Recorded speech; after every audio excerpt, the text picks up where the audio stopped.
आज आपण कशासाठी इथे एकत्रित आलोय? आपण हक्कासाठी आलोय आणि लोकप्रतिनिधींना हे सांगतोय की आपल्या सैनिकावरती भ्याड हमला केला आणि आपल्या राष्ट्रध्वजाचा जो अवमान केला त्यासाठी त्यांनी काय केलं, त्यांनी काय कारवाई केली, या त्यांनी ज्यांनी केली कारवाई त्याच्यावरती कोणतीही कारवाई केली नाही. आणि याबरोबर आमची मागणी आहे, एक सैनिकाची मागणी आहे. सैनिक एक परंपरेचं गाव आहे, त्या गावाचा सैनिकी परंपरेच्या लेवलला विकास झाला पाहिजे.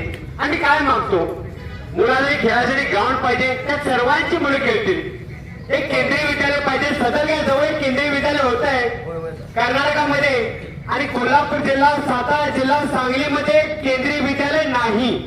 पण ते जर केंद्रीय विद्यालय असलं, सीबीएसई पॅटर्न मध्ये जर एज्युकेशन सर्वांना मिळालं, शेतकरी वर्गाच्या मुलांना पण सैनिक स्कूलच्या मुलांना जर मिळालं प्रत्येकाला, तर काय प्रॉब्लेम आहे?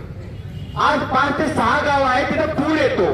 तर पुरासाठी काय, तर हेलिपॅड ग्राउंड आणि त्याच्यासाठी जर इन्फ्रास्ट्रक्चर जर झालं तर काय वाईट आहे? दुसरी गोष्ट काय, आपल्या इथं कृषी विद्यालयाची आवश्यकता आहे. कारण कृषी विद्यालय आज शेती प्रधान देश आहे आपला आणि आपल्या एरियामध्ये पूर्ण शेती आहे. आज बघितलं तर आपल्या कृष्णा आणि पंचगंगा नदी आपल्या 1.5 किलोमीटर अंतरावरती आहे. तर आज काय एमआयडीसीची आवश्यकता आहे का 1.5 किलोमीटरच्या अंतरावरती एमआयडीसी बसवायची? रोड ट्रॅक्स वगैरे आहेत का? त्याची आवश्यकता आहे का? शेती प्रधान आपला देश आहे, तर शेतीसाठी आपली जागा जास्तीत जास्त आहे. अहो ग्रीन झोन मध्ये जागा आहे आपली, तर ग्रीन झोन मध्ये जागामध्ये डेव्हलपमेंट काय करायची आवश्यकता आहे? एमआयडीसीची. आणि याबरोबर तिथं आज ग्लोबल वॉर्मिंग चाललंय, सगळीकडे उष्णता वाढत चालल्या. आज झाडाची आवश्यकता आहे, पर्यावरणाची आवश्यकता आहे. त्यासाठी जर आपण ऑक्सिजन पार्क बनवला तर हे आपल्या येणाऱ्या पिढीला, आज आपण 50 वर्षाचा आहे, 20-25 वर्षात आम्ही निघून जाणार. कारण आमची मुलं जेव्हा येणार आहे बघणार की आमच्या पूर्वजांनी काय दिले आपल्याला.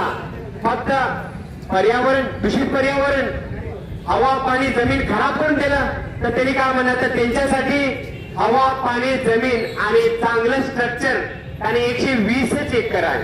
त्यामध्ये कुणाचंही अतिक्रमण नाही. डॉक्युमेंट तुम्ही खोलून बघा, काही अतिक्रमण नाही आहे, आहे तेवढं दिलेलं आहे. आणि त्या जागेमध्ये जर चांगला सैनिकी विकास झाला तर आपल्या गावासाठी, आपल्या तालुक्यासाठी फार उज्ज्वल होतंय. आम्ही कोणतेही कुणाला हात उचलणार नाही, बोलणार नाही, शिवी देणार नाही. आपल्या हक्कासाठी आपण लढतोय. सैनिकावरती भ्याड हमला झालाय, या आपल्या तिरंगाचा जो अपमान झालेला आहे, त्याबरोबर आपली मागणी आहे की आपण एकच म्हटले की उच्चस्तरीय बैठक ठेवा, त्यामध्ये खरं का खोटं समजल. दुसरी गोष्ट आहे, जी पण एमआयडीसी जी प्रक्रिया सुरू आहे, पैसे भरणं, काढणं, हे करणं, प्रोसिजर लागू करणं, त्याला थांब